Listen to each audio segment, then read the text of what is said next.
tardes, hermanos, amigos que nos sintonizan por este canal cada semana, y nosotros agradecemos siempre a Dios que nos da este privilegio, esta oportunidad de llegar a ustedes. Hoy quiero compartir, como le dije la semana pasada, voy a hacer un paréntesis, ¿verdad?, del mensaje de la llenura del Espíritu Santo, y quiero hablarles a los amigos. Estamos ya entrando en el último mes del año, ¿verdad?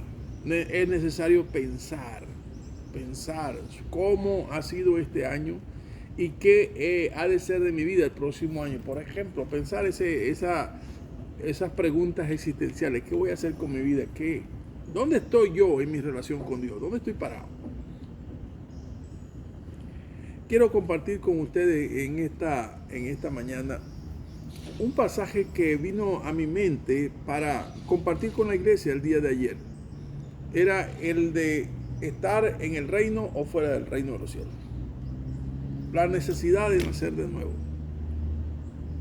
Y bajo el axioma de que, óigame bien, esto es lo que le voy a decir, que el que nace dos veces aquí en la tierra muere una sola vez. Pero el que nace una sola vez muere dos veces. Eso está escrito en la palabra, no son axiomas míos, son tomados de la palabra. El que nace dos veces muere una sola vez. Pero el que nace una sola vez muere dos veces.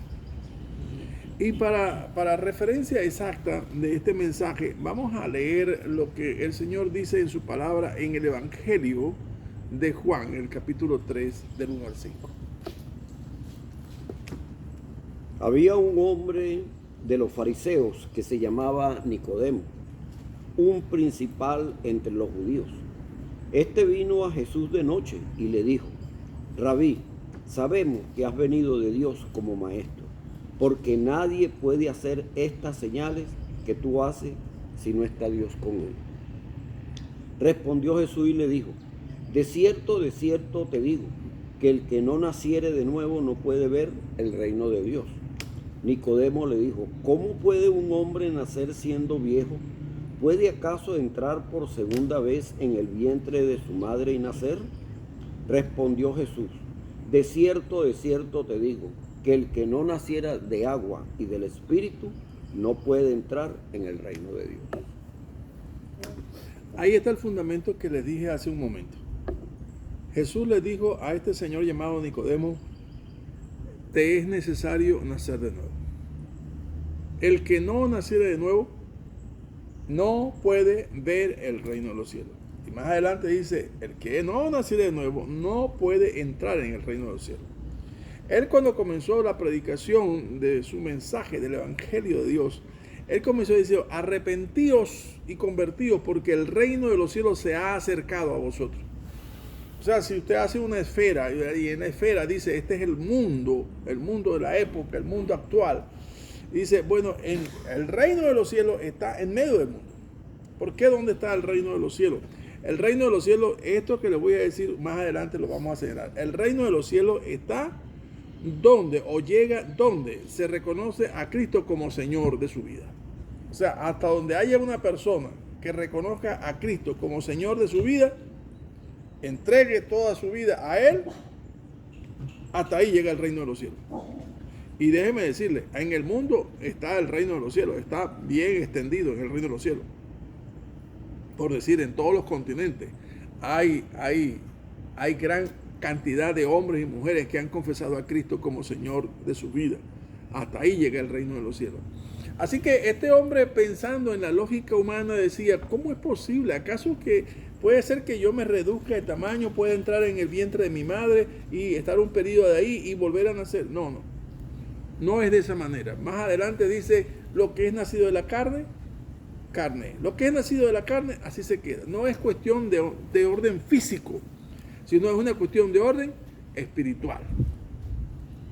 La cuestión de orden espiritual es, dice él así: lo que para nacer de nuevo, así como biológicamente se necesita un óvulo y un semen masculino para que fecunden, así igualmente fecundan dos elementos que son el agua y el espíritu. ¿Por qué? Porque el espíritu está en el agua. O sea, el agua es la palabra. La fe viene por el oír y el oír la palabra de Dios. Pero el Espíritu es el que marcó, el que dictó cada una de esas palabras. Toda la Biblia es inspirada por el Espíritu Santo. Y el Espíritu Santo, como coexiste en el Dios triuno, ¿verdad? Como Dios que es, entonces Él fue el que dictó a los hombres, inspirados por el Espíritu Santo, ¿verdad? Oyeron su voz y escribieron cada una de esas cosas que escribieron que están en la Biblia. Así que, ¿quién conoce la palabra? El Espíritu Santo. Así que la palabra que a nosotros nos llega hasta nuestra vida, esa es la que produce por el Espíritu, la fe que necesitamos para confesar a Cristo como Señor. Ahora bien, nacer de nuevo es la condición necesaria y suficiente ¿para qué? Para ver el reino de los cielos en nosotros. Nacer del agua y del Espíritu es la condición necesaria y suficiente ¿para qué? Para entrar en el reino de los cielos. Entonces usted se hace la pregunta, ¿estoy dentro o estoy fuera?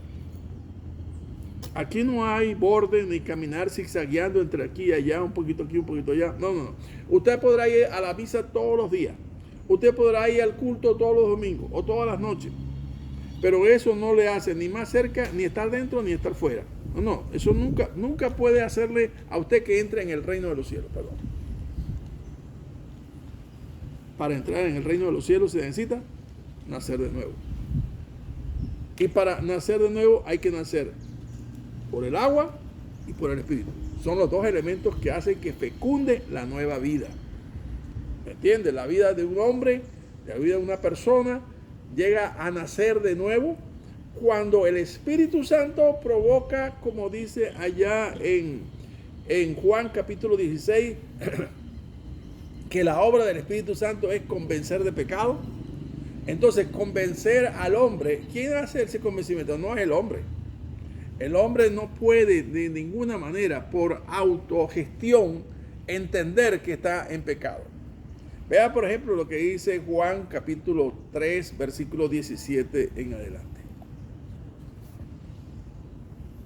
Porque no envió Dios a su Hijo al mundo para condenar al mundo, sino para que el mundo sea salvo por él. El que en él cree no es condenado, pero el que no cree ya ha sido condenado, porque no ha creído en el nombre del unigénito Hijo de Dios. Y esta es la condenación, que la luz vino al mundo, y los hombres amaron más las tinieblas que la luz, porque sus obras eran malas. Amaron más las tinieblas, repelieron la luz, porque no conocían que era la luz. O sea, es alguien que pregúntele a un ciego, alguien que haya nacido de ciego, defíneme lo que es la luz. ¿Cómo la puede definir si nunca ha experimentado lo que es la luz? Así igualmente nosotros. ¿Cómo podríamos definir eso de nacer de nuevo si no sabemos ni siquiera de qué nos están hablando? ¿Cómo nos podemos decir de nuestra relación con Dios si nunca hemos tenido tal relación? Entonces el hombre estaba acostumbrado a un esquema de vida. Es igual como que el hombre que toma la adicción del cigarrillo y le dice, bueno, mire, usted va a morir, se sigue fumando porque sus pulmones están saturados de nicotina. Tiene que entonces llegar el médico y decirle, usted está en un caso extremo, ¿verdad? O propenso a tener un cáncer de pulmones porque la cantidad de nicotina le crea un nivel de saturación de la sangre muy pobre. Por eso es lo que tiene. Tienen que decirle esa verdad para que esa luz de ese conocimiento de ese médico lo lleve al hombre a entender, no puedo seguir, si quiero seguir vivo, no puedo seguir tomando. Bueno, Dios envió a su Hijo, dice la palabra, no para condenar al mundo, sino para que el mundo sea salvo por él. Dios no envió la palabra inicialmente para que condenara al mundo, aunque por la palabra inicialmente, por la Torá, el hombre conoció lo que es el pecado. Pablo dice allí, yo no sabría lo que significaría no codiciar si la Biblia no dijese no codiciarás. Entonces cuando entendí eso, me di que yo soy un pecador. Bueno, ahora nosotros tenemos este mensaje que queremos que todos sean partícipes. que todos lleguen al conocimiento. ¿Y para qué? Bueno, para que vengan al reino de los cielos, para que sean ahora ciudadanos del reino de los cielos. Ayer compartía con alguien y le decía, mire, un ciudadano del reino de los cielos es un hijo de Dios. Y alguien en su cara mostró un desacuerdo, porque dijo, ¿acaso no todos somos hijos de Dios? Dijo. La palabra de Dios es clara y dice, a los suyos vino y los suyos no le recibieron. Más, a los que le recibieron, a los que creen en su nombre, les dio la potestad de ser hechos hijos de Dios. Y antes que eran criaturas. ¿Me entiendes? Así como todas son criaturas. Pero Dios no le dio la potestad a ninguna otra criatura, a ningún otro ser creado, de establecer una relación con Él, sino al hombre, que lo hizo como corona de la creación. ¿Me entiendes? La imagen y semejanza. Nadie lo hizo a su imagen y semejanza, solamente al hombre. Es por eso que Dios, el amor de Dios, como dice en Juan 3:16, porque de tal manera amó Dios al mundo, de tal manera nos amó, que se desligó de esa unidad perfecta de la Trinidad, se desligó, se vació, ¿me entiendes?, de su gloria para hacerse hombre y mostrar a los hombres el amor que Dios tiene por él. Por eso dice el pasaje, porque de tal manera amó Dios al mundo que ha dado a su Hijo unigénito para que todo aquel que en él cree no se pierda, mas tenga vida eterna. Y por eso dice el Señor en Juan capítulo 10, ¿verdad? 10, la parte B, dice, yo he venido para que tengan vida y la tengan en abundancia. Sí, hermano, ¿por qué? Porque antes no teníamos vida. Vida es una relación, ¿me entiendes? Un esposo y una esposa tienen vida porque tienen una relación conyugal, una relación íntima, conyugal. Pero cuando esto se quiebra y hay diferencia y se distancian, la relación muere. Bueno, igualmente como Adán y Eva pecaron contra Dios, esa relación murió, ¿me entiendes? Y se distanciaron. Y todos los que venimos descendientes de esa pareja de Adán y Eva, ¿verdad? Nacimos en esa misma condición que estaban ellos, separados de Dios. O sea, en tinieblas. En otras palabras, muertos. Por eso el apóstol Pablo dice allá en Efesios capítulo 2, verso 1, y Él os dio vida a vosotros cuando estabais muertos en delitos y pecados. Él hizo que, como dice el pasaje en Corintios 4:6, en 1 Corintios 4:6 dice que Él hizo que este corazón lleno de tinieblas, totalmente tinieblas, porque dice Efesios 5:8 que éramos las mismas tinieblas. Este corazón hecho de tinieblas resplandeciese, así como dijo, hágase la luz, es el que resplandeció en nuestros corazones. Dijo, que resplandezca ese corazón. Eso es gracia, pero eso es soberanía de Dios. Porque la soberanía de Dios está ahí. Él determina quién va a ser salvo. No soy yo, no es la elocuencia que yo pueda o el conocimiento bíblico que pueda tener cualquier predicador. No, es la gracia de Dios, porque no hay mérito alguno al hombre que Dios alcanza con su gracia. Ahí es donde nosotros tenemos que entender qué va a hacer con mi vida. Se habla mucho de guerra, se habla mucho de tensión, se habla mucho de cambio, se habla mucho de cosas. Sí, pero todo esto va a pasar. Cómo pase, no sé, pero va a pasar. El asunto es que cuando llegue el tiempo de nuestra partida de este mundo, no habrá manera de pensar qué va a pasar con mi vida. Porque la oportunidad es ahora. Y el llamado de Dios es ahora. ¿A qué? Dice, arrepentidos y convertidos. El arrepentimiento no viene del hombre, sino del Espíritu. El convencimiento de pecado no viene del hombre, sino del Espíritu. El que oye estas palabras y las atiende, resplandece en su corazón la presencia del Espíritu Santo para la iluminación del entendimiento, a fin de que pueda ver la gloria de Dios en la persona de Cristo. Así, a fin de que la persona pueda ver en Cristo el Salvador. A fin de que pueda ver la persona, el hombre en la persona de Cristo, a Dios encarnado. Porque en Él habita la plenitud de la deidad y Él es la imagen misma de su sustancia. Que podamos ver a Cristo.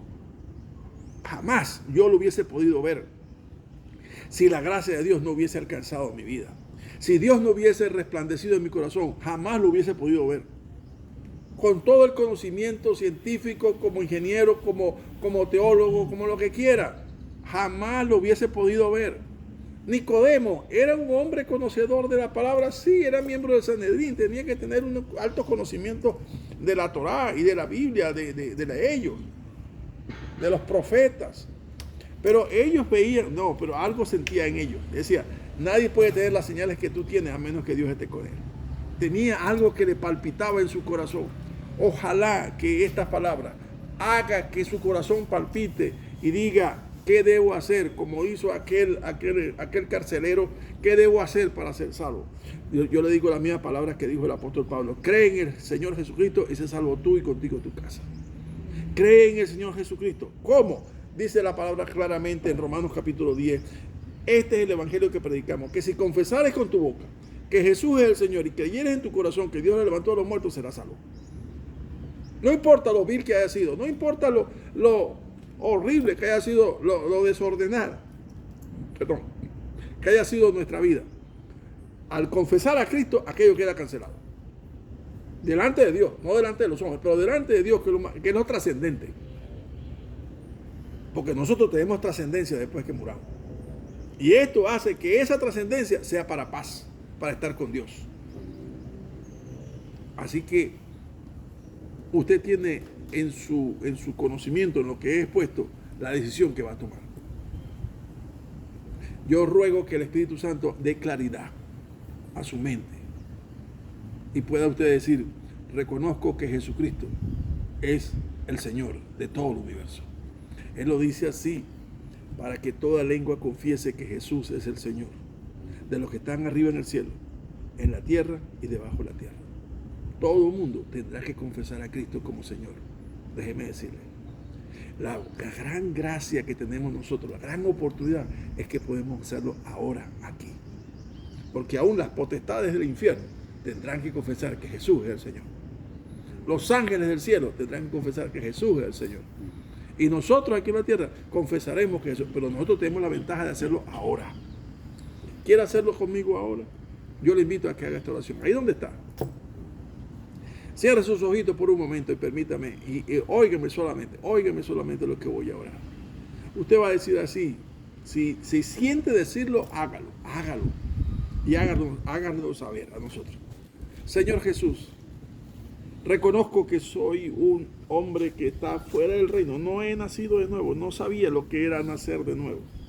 Pero ahora por tu palabra entiendo que al confesarte como Señor y Salvador de mi vida, tengo la maravillosa experiencia de nacer de nuevo y ser ciudadano del reino. Señor, te ruego que así sea en mi vida. Te confieso como mi Señor y mi Salvador en este momento. Haz de mi vida conforme sea tu santa voluntad. Y a ti te doy gloria. En el nombre de Jesús. Amén. Que Dios les bendiga y donde quiera que esté, que esta palabra llegue a usted y a todos aquellos a quienes usted considere que deben saberlo. Amén.